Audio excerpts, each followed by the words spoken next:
وَلْتَكُن مِّنكُمْ أُمَّةٌ يَدْعُونَ إِلَى الْخَيْرِ وَيَأْمُرُونَ بِالْمَعْرُوفِ وَيَنْهَوْنَ عَنِ الْمُنكَرِ وَأُولَئِكَ هُمُ الْمُفْلِحُونَ. بسم اللہ الرحمن الرحیم. الحمد للہ رب العالمین والصلاة والسلام على اشرف الانبیاء والمرسلین وعلى آلہ واصحابہ اجمعین ومن تبعهم بإحسان الى یوم الدین. یا ایہا الذین آمنوا اتقوا اللہ حق تقاته ولا تموتن الا وانتم مسلمون. یا ایہا الناس اتقوا ربکم الذی خلقکم من نفس واحدہ وخلق منها زوجها وبث منهما رجالا كثيرا ونساء واتقوا الله الذي تساءلون به والأرحام إن الله كان عليكم رقيبا. يا أيها الذين آمنوا اتقوا الله وقولوا قولا سديدا يصلح لكم أعمالكم ويغفر لكم ذنوبكم ومن يطع الله ورسوله فقد فاز فوزا عظيما. اما بعد فاعوذ باللہ من الشیطان الرجیم. بسم اللہ الرحمن الرحیم. والذین جاءوا من بعدهم يقولون ربنا اغفر لنا ولإخواننا الذين سبقونا بالإيمان ولا تجعل في قلوبنا غلا للذين آمنوا ربنا إنك رؤوف رحیم. محترم المقام علماء کرام، بزرگان محترم اور نوجوانان گرامی قدر، رب العالمین کا بے انتہا فضل و کرم ہے کہ آج آپ کے اس شہر میں یہ جو مسجد میں پروگرام ترتیب دیا گیا تھا، پہلے سے اس میں شرکت کی میری کوئی ترتیب نہیں تھی. اللہ تبارک و تعالیٰ نے ایسے کچھ اسباب اور حالات پیدا کیے کہ اللہ تعالیٰ نے آج یہاں شرکت کا موقع دے دیا. یہ اللہ تعالیٰ ہی کا فضل و کرم ہے، اسی کی توفیق ہے. اس مناسبت سے میں آپ حضرات کے درمیان زیادہ وقت نہیں لینا چاہتا، اس لیے کہ جو اصل پہلے سے طے شدہ مقررین ہیں ان کا اپنا ایک وقت ہے، ان کے اپنے موضوعات ہیں جس پر ان کو گفتگو کرنی ہے. میں آپ کے سامنے آج یہاں میری اپنی شرکت کی مناسبت سے کچھ 4-5 بڑی اہم باتیں 2 منٹ یا 3-4 منٹ کے اندر سمیٹ کر رکھنے کی کوشش کروں گا اور اپنی بات کو مختصر کر لوں گا. عنوان آپ کے سامنے ذکر کیا گیا محرم الحرام، اس کی شرعی حیثیت، فضیلت اور اس سلسلے میں جو رسومات وغیرہ پائی جاتی ہیں وہ.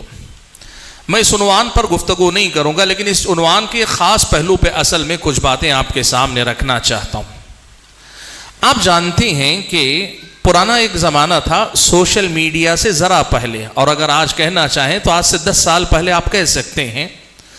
صورتحال یہ تھی، محرم کا مہینہ آتا تھا تو شیعہ حضرات جو ہوتے تھے وہ ان کے اپنے دین، جسے انہوں نے دین سمجھا ہے، اس کے مطابق ایک طرف تو وہ حضرت حسین کی شہادت پر ماتم منانے کا اہتمام کرتے، اور دوسری طرف حضرت حسین پر ظلم کرنے والے اور ظلم کی ابتدا کرنے والوں کے نام پر حضرت ابو بکر سے لے کر حضرت حسین کے زمانے تک جتنے بھی حکمران ہوئے اور جو بھی صحابہ تھے یا صحابہ کی اولاد جو تھی، ان سب کے بارے میں اس مہینے میں کبھی اشارے کنائے میں، کبھی صراحت کے ساتھ تبرہ کرنا کہتے ہیں، یعنی برات کا اعلان کرنا اور ان کے بارے میں زبان درازی کرنا، اسے وہ اپنا دین سمجھتے تھے.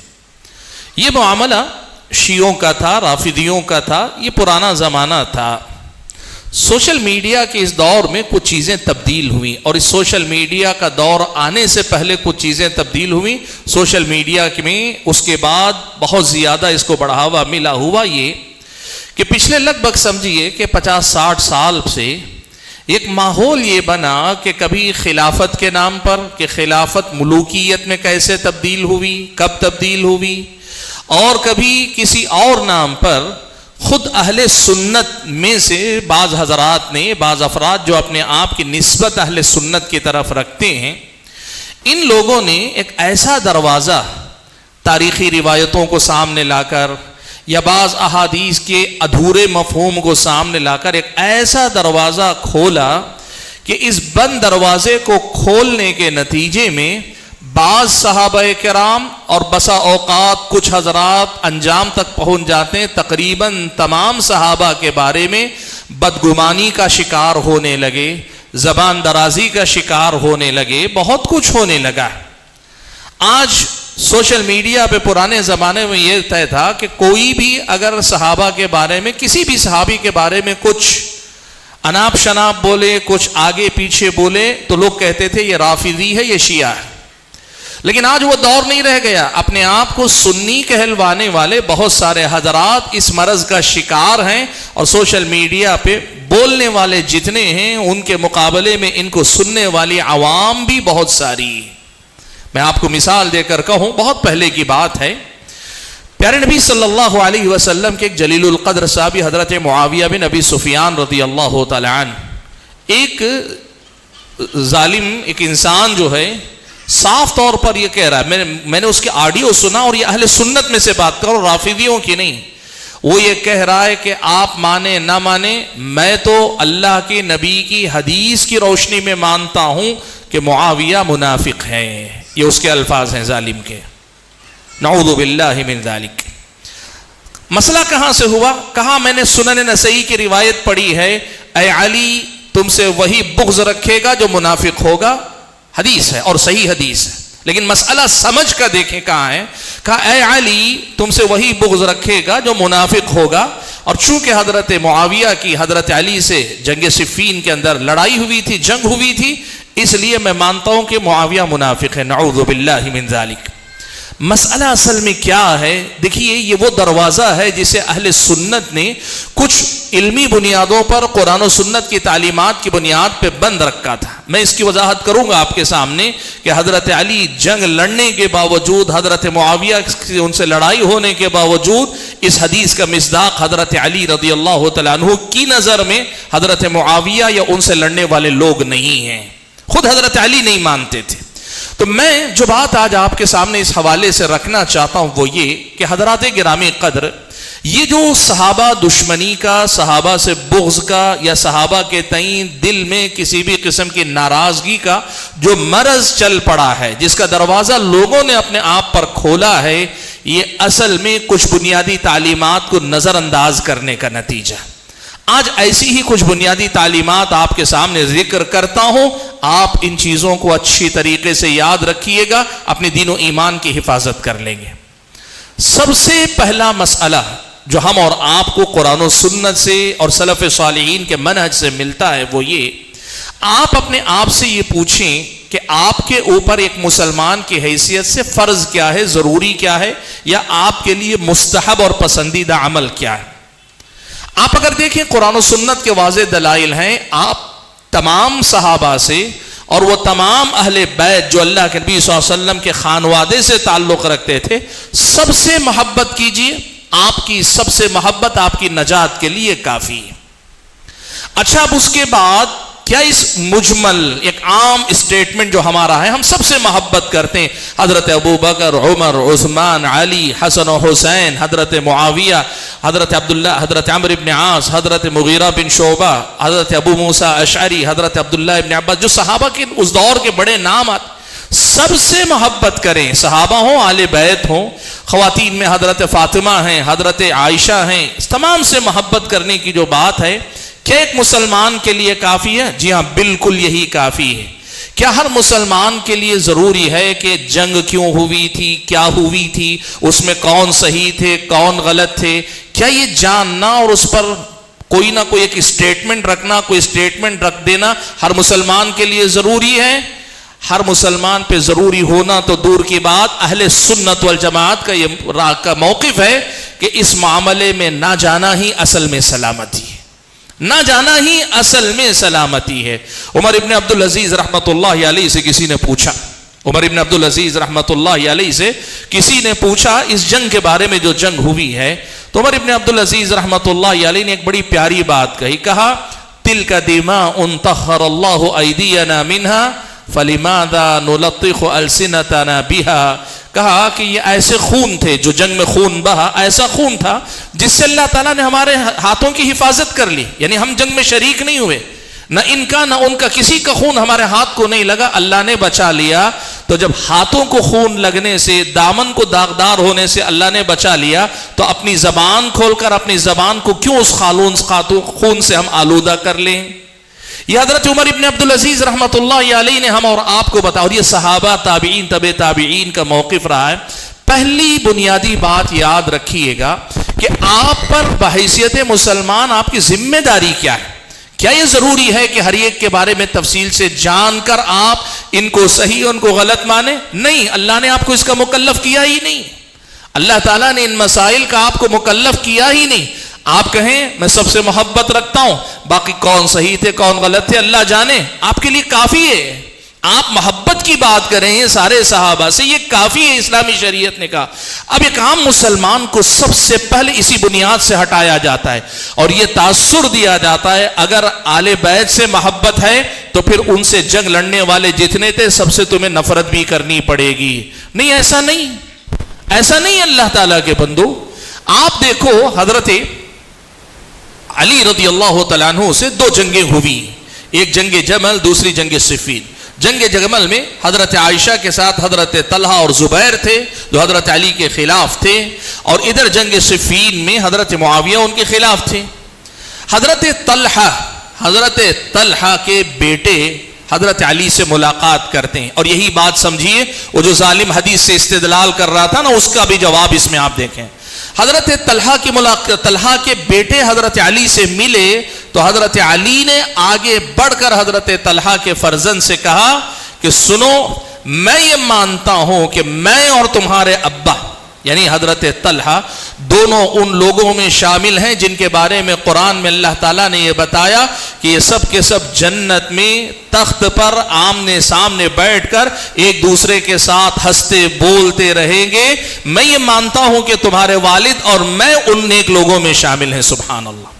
یعنی حضرت علی یہ مانتے تھے کہ ان کے خلاف جو جنگ لڑے وہ جنگ لڑنے کے باوجود جنت میں ان کے ساتھی ہوں گے۔ یہ حضرت علی کا ایمان ہے، یہ حضرت علی کا عقیدہ ہے۔ اور ظالم آگے کہتا ہے کہ حدیث کے مطابق جو ہے جو حضرت علی سے نفرت کرے وہ جو ہے منافق ہے، اس لیے حضرت معاویہ منافق ہے، نعوذ باللہ۔ مسئلہ کیا ہے؟ دیکھو، میں آپ سے محبت کرتا ہوں تو کیا آپ سے اختلاف نہیں رکھ سکتا؟ بالکل رکھ سکتا ہوں۔ اختلاف رکھنا ایک الگ مسئلہ ہے اور محبت ایک الگ چیز ہے، نفرت ناراضگی الگ۔ اور اگر میں کسی مسئلے میں آپ سے اختلاف کرتا ہوں تو اس کا مطلب یہ نہیں کہ میں آپ کا دشمن ہوں۔ یہی فرق عوام نہیں سمجھ سکتی، عوام کے اندر یہ فرق سمجھنے کی صلاحیت نہیں، اور یہ لوگ سوشل میڈیا پہ بیٹھ کر ایسی باتیں علماء کے ہاتھ سے نکال کر عوام کے ہاتھ میں دے دیتے ہیں۔ اور ہمارے نوجوان بہت خوش کہ ماشاءاللہ آج تک کسی مولوی نے جو بات نہیں کہی، ایسے ٹاپک پہ میں بات کر سکتا ہوں۔ اللہ کے بندے یہ دیکھو اللہ نے تمہارے دین کے معاملے میں تمہیں کس چیز کا مکلف کیا۔ دوسری بات جو کہنا چاہوں گا بڑی اہم ہے، وہ بات یہ، مان لو تھوڑی دیر کے لیے کوئی آپ کو کسی میدان میں لے جا رہا ہے، کچھ مسائل ایسے بتا رہا ہے، مثال کے طور پہ کسی حدیث کا ریفرنس دے رہا ہے، تاریخ کی کسی کتاب کا حوالہ دے رہا ہے، اور آپ وہ لے کر کہہ رہے نہیں میں نے کسی کی بات سن کر نہیں مانا، میں تو ریفرنس دیکھ کر مانا۔ تو ایک بات دنیا میں ہمیشہ یاد رکھنا، لوگ یہ بات مانتے ہیں کہ ادھورا علم جہالت سے زیادہ نقصان ہوتا ہے۔ نیم حکیم خطرہ جان، نیم ملا خطرہ ایمان جو کہتے ہیں نا، آدھا علم انکک جو ایک ہوتا ہے نا، کیا کہتے ہیں، کوئی بھی کسی بھی مسئلے میں پوری طرح پکا ہوا نہ ہو علم، یہ آدمی کو زیادہ نقصان پہنچاتا ہے۔ آپ اگر علم کی بات کر رہے ہیں، ریفرنسز کی بات کر رہے ہیں، تو پھر آپ کی یہ ذمہ داری ہونی چاہیے پھر پورا علم حاصل کرو اس مسئلے کا، اس لیے کہ جس ٹاپک پہ بات کرنا چاہتے ہو اس ٹاپک کے تمام پہلوؤں کا اگر تم جو احاطہ نہیں کرتے تو پھر تمہارے لیے جائز نہیں کہ اس ٹاپک پہ بات کرو۔ ریفرنسز دینے کا نام علم نہیں اللہ کے بندو۔ کئی بار تو لوگ قرآن کی آیت اور حدیث کا حوالہ دے کر بدعتوں کو پھیلاتے ہیں، قرآن کی آیت پڑھ کر بدعتوں کا ثبوت دینے کی بات کرتے ہیں، حدیث پڑھ کر بدعتوں کا حوالہ دینے کی بات کرتے ہیں۔ آپ بھی انہی کے نقش قدم پر کہ آپ کسی ریفرنس کو دے دیں, کوئی اسکرین شاٹ لے کر آپ بتا دیں دیکھو اس میں یہ لفظ لکھا ہے وہ لکھا ہے, اس سے نہیں ہوتا مسئلہ. آپ کو پھر مسئلے کے تمام پہلوؤں کا احاطہ کرنا چاہیے, اور اس کے لیے آپ کو بولنے سے پہلے پوری طرح سے پڑھنا چاہیے. آپ یہ نہیں کہہ سکتے کہ بھائی مجھے یہ ریفرنس ملا ہے میں اس کی بنیاد پر اپنی طرف سے کمنٹ کر سکتا ہوں. نہیں, اسلامی شریعت آپ کو اس کی اجازت نہیں دیتی. یہ بڑا مسئلہ آج کے دور کا, جس کی وجہ سے سنیوں میں یہ جو اتھل پتھل مچی ہوئی ہے, بہت بڑا ریزن ہے یہ ادھورا علم, یہ کچے لوگ, یہ نوجوان, یہ وہ لوگ جنہوں نے کبھی دلائل حوالے وغیرہ باریکی سے کبھی دیکھے نہیں. یہ لوگ اصل میں فتنہ پھیلانے کا سب سے بڑا سبب بن رہے ہیں. حضرات گرامی قدر, تیسری بات آپ کے سامنے رکھتا ہوں, اور بڑی اہم بات یہ بھی ہے, آپ یاد رکھیے گا. مان لیں تھوڑی دیر کے لیے ہم مان لیں کہ آپ نے ریفرنس دیا اور وہ ریفرنس صحیح بھی ہے, اور اس سے آپ کسی صحابی کی غلطی یا کسی صحابی کا کوئی ایسا کام جو آپ کے حساب سے غلط ہے آپ ثابت کر بھی لے جاتے ہیں, تو ایک بات یاد رکھو اللہ تعالیٰ کے بندو, آپ یہ بات اچھی طرح سے جان لو, اللہ تبارک و تعالیٰ نے صحابہ کے بارے میں ایک بار نہیں, دو بار نہیں, اور ایک انداز میں نہیں, کئی انداز میں اس بات کی ضمانت دی کہ اللہ نے ان کے دلوں کے حال کو جان کر اللہ تعالیٰ نے ان سے رضامندی کا اعلان کیا ہے. قرآن نے 4 مقامات پہ کم سے کم ایک ہی لفظ رضی اللہ عنہم ورضوا عنہ, یہ کہ رضامندی, اللہ تعالیٰ کی رضامندی کا اعلان انہی الفاظ کے ساتھ کم سے کم 4 مقامات پہ, اور اس سے ہٹ کر صحابہ سے رضامندی کا اعلان کئی جگہ پہ اللہ تعالیٰ نے کیا ہوا ہے. یہاں ایک بات سمجھنے کی, اصل میں آپ یہ بات جانتے ہیں کہ اللہ تبارک و تعالیٰ عالم الغیب ہے, ہمارا ایمان ہے نا اللہ تعالیٰ عالم الغیب ہے. اللہ تبارک و تعالیٰ کو جو کچھ ہوا وہ بھی پتا ہے, اور جو ہو رہا ہے وہ بھی پتا ہے, اور جو بعد میں ہونے والا ہے وہ بھی پتا ہے. اور اہل علم مسئلہ سمجھانے کے لیے کہتے ہیں وَمَا لَمْ يَكُنْ لَوْ كَانَ كَيْفَ يَكُونَ, جو ہوا نہیں اگر وہ ہوتا تو کیسے ہوتا, اللہ یہ بھی جانتا ہے, اللہ سب جانتا ہے. جب اللہ تبارک و تعالیٰ ان صحابہ کے بارے میں رضامندی کا پروانہ جاری کر رہا تھا, جب اللہ تبارک و تعالیٰ نے رضی اللہ عنہم ورضوا عنہ کا سرٹیفکیٹ دیا تھا, تو اللہ تعالیٰ کو یہ معلوم تھا کہ نہیں تھا کہ آئندہ چل کر یہ لوگ آپس میں اختلاف کریں گے, یا فلاں صحابی سے مثال کے طور پر فلاں غلطی سرزد ہوگی, فلاں گناہ سرزد ہوگا, اللہ تعالیٰ کو معلوم تھا کہ نہیں تھا؟ آپ دو میں سے ایک بات کہیں, یا تو آپ کہیں کہ نہیں اللہ تعالیٰ کو معلوم نہیں تھا, اللہ نے صرف ان کی پچھلی زندگی کو دیکھ کر گواہی دے دی تھی. نعوذ باللہ, یہ اللہ تعالیٰ کے علم پر اعتراض کرنے والی بات اور کفر کے درجے کی بات ہے. اور اگر آپ یہ مانتے ہیں کہ نہیں اللہ تبارک و تعالیٰ کو سب معلوم تھا کہ آئندہ چل کر یہ سب کچھ کرنے والے ہیں, ان کے درمیان اختلاف ہونے والا, اختلاف کے نتیجے میں جنگ بھی ہونے والی, یہ سب چیزیں اللہ تعالیٰ کو معلوم تھی, اور یہی ایمان ہونا چاہیے, تو پھر سوال یہ پیدا ہوتا ہے یہ سب جانتے بوجھتے اللہ علم رکھتے ہوئے اگر اللہ تعالیٰ ان سے رضامندی کا اعلان کر رہا ہے, تو پھر آپ اور میں ناراض ہو کر کیا کر لیں گے؟ اور ہمارے اور آپ کے ناراض ہونے سے ان کا کچھ نہیں بگڑا, میرے اور آپ کے دین و ایمان کی خیر نہیں منانی چاہیے ہم کو. آپ کو معلوم ہے ایک مرتبہ ایک آدمی آیا امام ابو زرع رازی رحمت اللہ علیہ کے پاس, آ کر کہنے لگا انا ابغض معاویہ. اس نے کہا کہ مجھے حضرت معاویہ سے دشمنی ہے, میں ان کو اپنا دشمن سمجھتا ہوں. ابو زرع رازی رحمت اللہ علیہ نے پوچھا کیوں دشمنی ہے, مطلب کیا وجہ ہے؟ کہا لأنہ قاتل علیٰ, کہا معاویہ نے حضرت علی سے جنگ لڑی, اس وجہ سے میں ان کے ساتھ دشمنی رکھتا ہوں. ابو زرع رازی رحمت اللہ علیہ نے ایک بات کہی, بڑی اہم بات کہی, اس بات کو نوٹ کیجئے گا. آپ کہا کہ ذرا سنو, جو رب ہے وہ رب کریم ہے, اللہ تعالیٰ گناہوں کا معاف کرنے والا ہے. معاویہ اور اس کے رب کا معاملہ اگر ہو, رب معاف کرنے والا. اور حضرت معاویہ کے جن سے لڑائی ہوئی حضرت علی رضی اللہ تعالیٰ عنہ خصم کریم, وہ دشمن بھی بڑے شریف دشمن ہیں. معاملہ جو کچھ نپٹانا ہے وہ دونوں آپس میں نپٹا لیں گے, تم بیچ میں جا کے کیا کر رہے ہو؟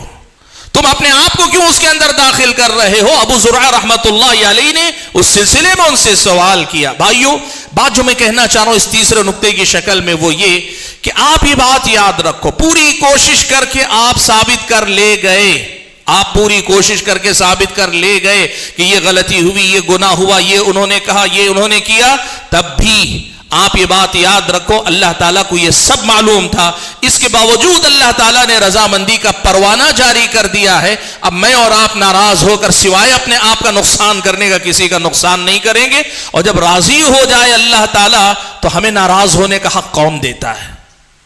یہ سمجھنے کی ضرورت ہے۔ اصل میں یہیں سے مسئلہ ہوتا ہے۔ لوگ علم کے نام پہ، حضرت علی سے محبت کے نام پہ، آل بیت سے محبت کے نام پر یہ سب کچھ کرتے ہیں، اور یاد رکھو اللہ کے بندو، یہ بات بہت کم لوگ اس طرف توجہ دیتے ہیں۔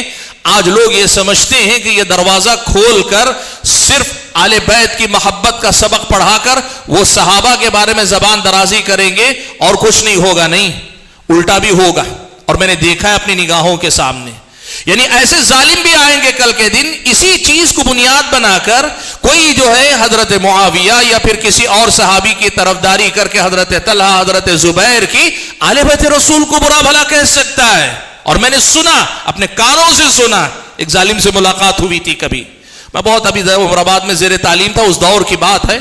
پڑھنے لگا کس جماعت میں پڑھتے ہو؟ میں نے کہا اس وقت چوتھی جماعت میں لگ بھگ میں تھا، فارغ ہو کے پانچویں جماعت میں جانے والا تھا۔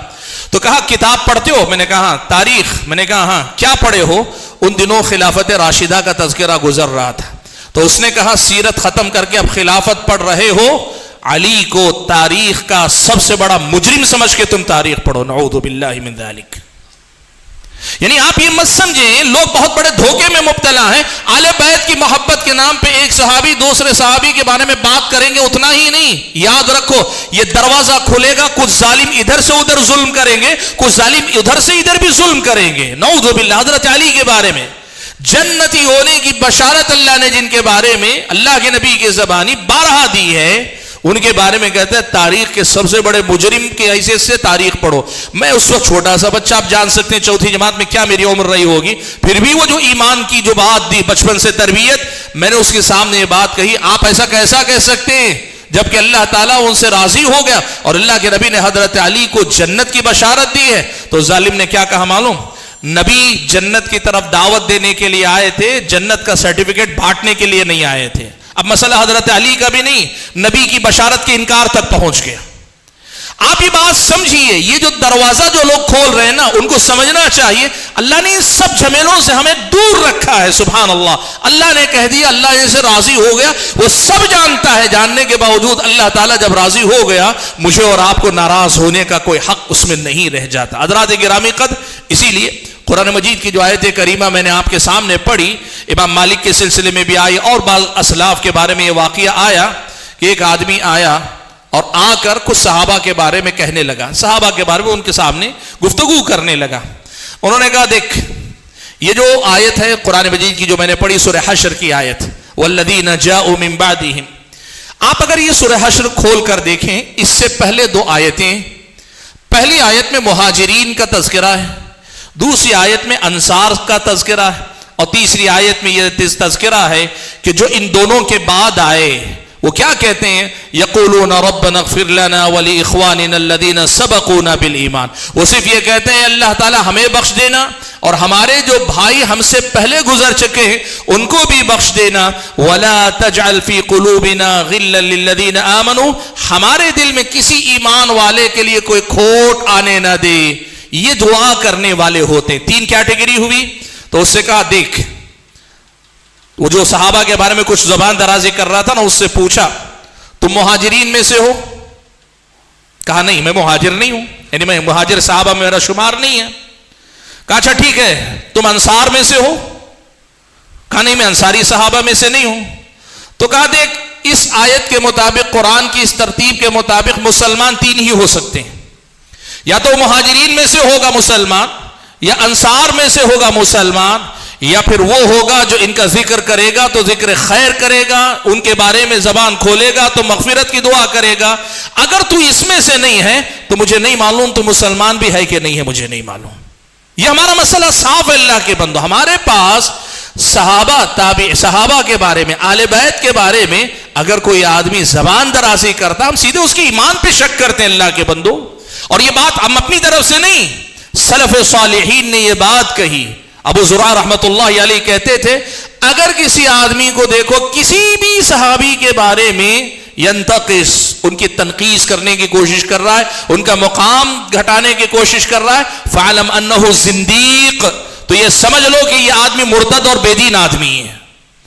یہ مسئلہ ایسا نہیں ہے جیسے آپ کسی فقہی مسئلے میں یا پھر آپ کے گھر کے خاندان قبیلے کے جھگڑے میں، نہیں میرا بھی ایک اوپینین ہے، میری بھی رائے، اللہ کے بندے دین و ایمان کا مسئلہ۔ ایک بات آپ کریں گے، پتہ نہیں قرآن کی کتنی آیتوں کے مفہوم سے ٹکرائے گی، کتنی احادیث سے آپ کا موقف ٹکرائے گا۔ اسی لیے اگر داخل ہونے ہی کی اتنی ہمت ہے، پھر ایسے علم کے ساتھ آؤ جس علم میں پورا احاطہ ہو اور انصاف ہو سب کے ساتھ۔ اور اگر آپ آئیں گے بھی کوئی نئی بات نہیں لائے پائیں گے جو سلف صالحین کے پاس موجود نہ رہی ہو۔ حضرات گرامی قدر، اسی لیے بات یاد رکھیے گا، کسی بھی صحابی کے بارے میں اگر کوئی آدمی زبان درازی کرتا ہے، وہ ہمارے نزدیک ایسا آدمی ہے جو خود فتنے میں مبتلا ہے اور دوسروں کو بھی فتنے میں مبتلا کرنا چاہتا ہے۔ آپ کو معلوم ہے ایک آدمی نے آ کر سلف صالحین کے سامنے، بعض میں کے سامنے یہ بات کہی کہ حضرت معاویہ رضی اللہ تعالیٰ عنہ ایسے ہیں ویسے ہیں۔ انہوں نے کہا دیکھو دو باتیں، دو الگ الگ قول میں کہا، معاویۃ ستر لاصحاب محمد، کہا حضرت معاویہ جو یہ صحابہ کرام کا پردہ ہے، جو حضرت معاویہ پہ ہاتھ ڈالے گا اصل میں صحابہ کے پردے کو چاک چاک کرنا چاہتا ہے۔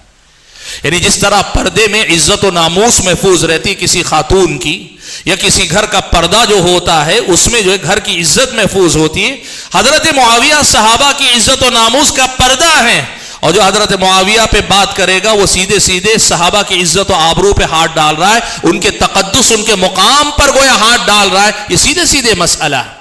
اور سلف صالحین میں سے بعض نے کہا ہماری نظر میں حضرت معاویہ کی حیثیت دروازے کی جو اغل بولتے ہیں نا ہم لوگ، اغل، کنڈی یا اغل جو کہتے ہیں نا، جو لاک ہوتا ہے اس کی حیثیت۔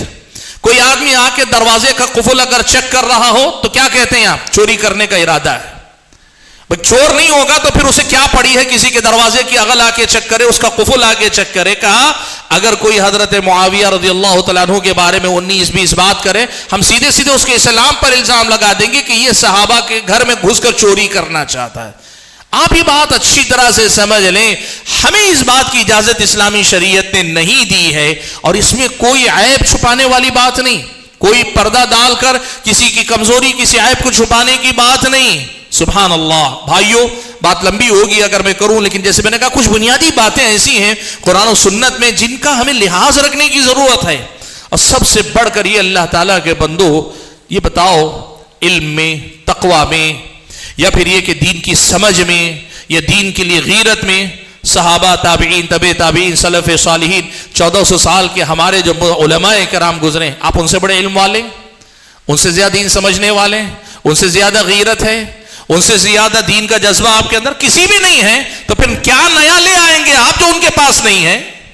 کیوں آپ اپنے آپ کے لیے اور دنیا کے لیے فتنہ بننا چاہتے ہیں؟ کیوں اپنے دین و ایمان کو آزمائشوں میں مبتلا کر رہے ہیں؟ حضرات گرامی قدر، بات جو مجھے آپ کے سامنے کہنی ہے وہ یہ، سلامتی آپ کے دین و ایمان کی ہے، اور کمال ہے آپ کے دین و ایمان کا کہ کہو ہم سب سے محبت کرتے ہیں، ہم حضرت علی سے محبت کرتے ہیں، حضرت طلحہ سے، حضرت زبیر سے، حضرت عائشہ سے، حضرت معاویہ سے، حضرت ابن عباس سے، حضرت ابو موسیٰ اشعری سے، حضرت عمرو بن عاص سے، حضرت مغیرہ بن شعبہ سے، اور دیگر تمام صحابہ کو۔ بلکہ ہمارا تو ایمان یہ ہے، کوئی انسان صحابہ کے بعد کوئی انسان چاہے علم و عمل کے کتنے ہی اونچے مقام پہ پہنچ جائے، وہ کسی صحابہ میں جو درجے بندی ہے نا، اس میں آخری درجے کے جو صحابی ہیں ان کے درجے کی برابری نہیں کر سکتا ہے۔ سبحان اللہ، یہ ہمارے ایمان کا حصہ، اور یہ ایمان اللہ کے نبی نے ہمیں اور آپ کو دیا ہے۔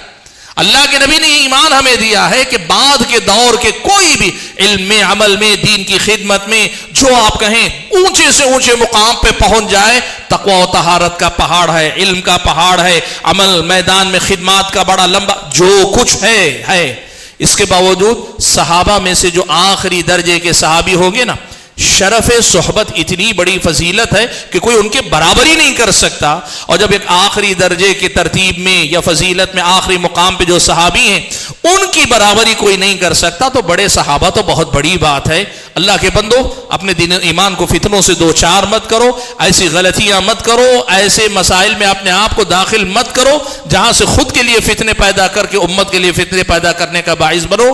بات کو میں زیادہ طول نہ دیتے ہوئے دعا یہ کرتا ہوں کہ اللہ تعالی ہمیں، ہمارے دین و ایمان کو، ہماری نسلوں کو، تمام کو صحابہ کی محبت اور آل بیت کی محبت سے ہمیشہ مالا مال رکھے، اور ان میں سے کسی کے لیے ہمارے دل میں کسی قسم کا کھوٹ نہ آنے پائے، اور ہمارا دین، ہمارا علم، ہمارا عمل، سب کچھ اللہ تبارک و تعالی اس قسم کی بیماریوں سے ان کی حفاظت فرمائے۔ اللہ جب تک رکھے، ایمان اسلام پر ثابت قدم رکھے، اور جب اپنے پاس بلائے تو ایمان کی حالت میں بلائے۔